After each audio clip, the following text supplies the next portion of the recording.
سب سے گھٹیا نسب العین کیا ہے؟ جگر مراد آبادی کا بڑا پیارا مصرع ہے کہ اپنے ہی حسن کا دیوانہ بنا پھرتا ہوں، انسان اپنی ذات ہی کو نسب العین بنا دے۔ میرا غلبہ، میرا اقتدار، میری حکومت، میرے لیے دولت، میرے لیے عزت، میرے لیے شہرت، بس یہ حصول جو ہے اس کے لیے بھاگ دوڑ، محنت، کوشش، جد و جہد، یہ بھی ایک نسب العین ہے۔ آسانی سے دولت بھی حاصل نہیں ہوتی، دن رات کی محنت سے دولت ملتی ہے۔ آسانی سے شہرت بھی نہیں ملتی، بڑی بڑی راتوں کو جاگ کر انسان جو ہے وہ کام کرتا ہے جس سے اسے شہرت مل سکے۔ آسانی سے دنیا میں غلبہ بھی حاصل نہیں ہوتا، یہ چھوٹی سی کارپوریشن ہے، اس کا صدر بننے کے لیے بھی کیا پاپڑ بیلنے پڑتے ہیں،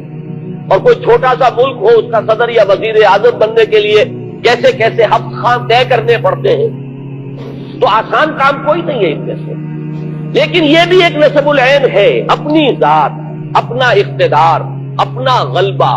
اپنی دولت، اپنی شہرت، ذاتی وجاہت، یہ بھی ایک نسب العین ہے۔ لیکن جس انسان کا یہ نسب العین ہوگا، اب آپ خود سوچ لیجئے، انتہائی دنی و تباہ انسان ہوگا، انتہائی پست فطرت انسان ہوگا۔ وہ تو ہر معاملے میں دیکھے گا میرا مفاد کیا ہے، وہ کبھی اپنے قوم کی منفعت کو مقدم نہیں رکھے گا اپنے ذاتی مفاد پر، وہ کبھی اپنے وطن کی عزت کو مقدم نہیں رکھے گا اپنے ذاتی مفاد پر، وہ اپنے ذاتی مفاد کے لیے قوم کو بیچ دے گا، اپنے ذاتی اقتدار کے لیے ملک کے 2 ٹکڑے کرا دے گا، وہ بڑے سے بڑی جو ہے وہ بازی لگانے کے لیے تیار ہو جائے گا، اس لیے کہ اس کا نسب العین ہے ذاتی اقتدار،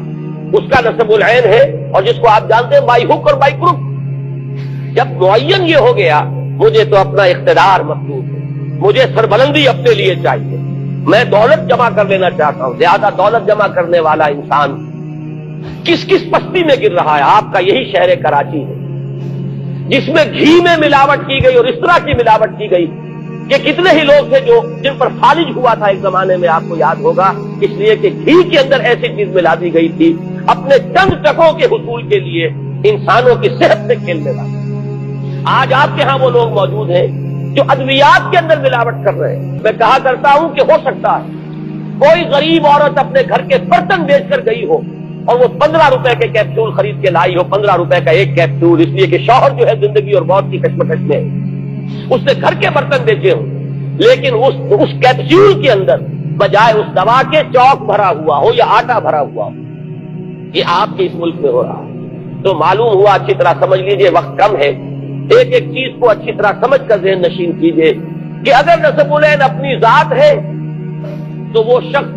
اخلاقی اعتبار سے پست ترین سطح پر ہوگا، وہ قوم کو بیچے گا، غداری کرے گا، ملک سے کے خلاف جو ہے کوئی قدم اٹھا لے گا، اسلحہ خرید رہا ہوگا کوئی بڑا اہم انسان، اور اس میں بڑا کمیشن لے کر گھٹیا مال لے آئے گا، اور ہو سکتا ہے کسی محاذ پر کسی وقت ایسی صورت ہو کہ بالکل فیصلہ کل مرحلہ آ گیا ہو کہ ادھر یا ادھر، اور ایسا ہوتا ہے، کوئی ایک محاذ کے اوپر فیصلہ پوری قوم کی قسمت جو ہے اس کا فیصلہ بن سکتا ہے،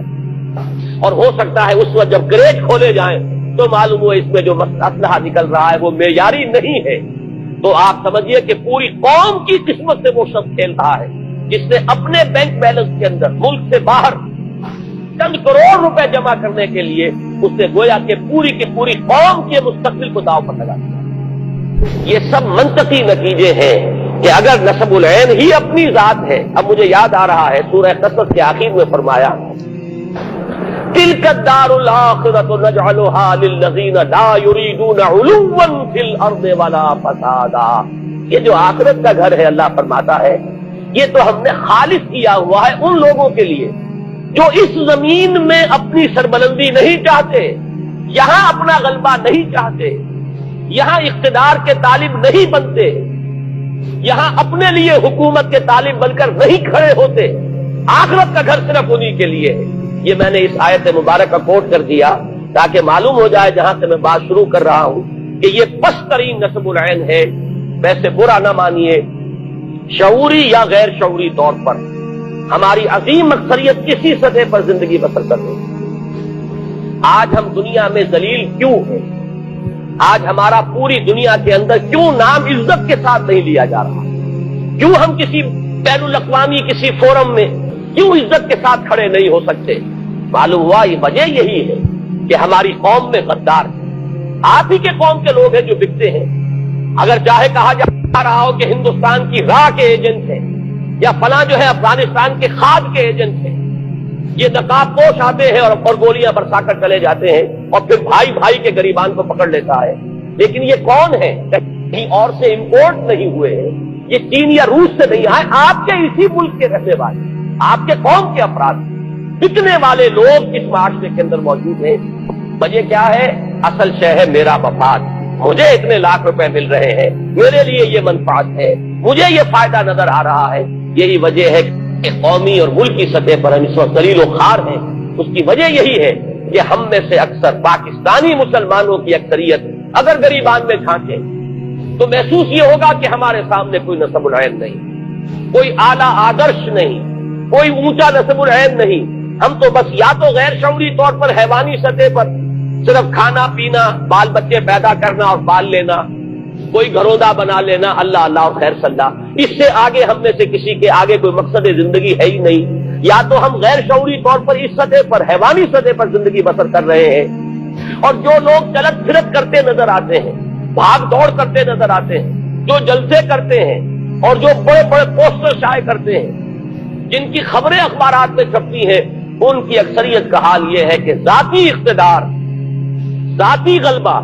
ذاتی دولت مندی، ذاتی شہرت سے آگے ان کے سامنے نسب العین نہیں ہے، الا ماشاء اللہ۔ استثناءات ہوں گے، لیکن یہ کہ عربی کا ایک مقولہ ہے کہ حکم الاکثر حکم الکل، اکثر کی جو بات ہوتی ہے وہی کل کی شمار ہوگی۔ ہمارے پاس اس وقت اکثر و بیشتر لوگ جو ہے ملکی رہتے ہیں،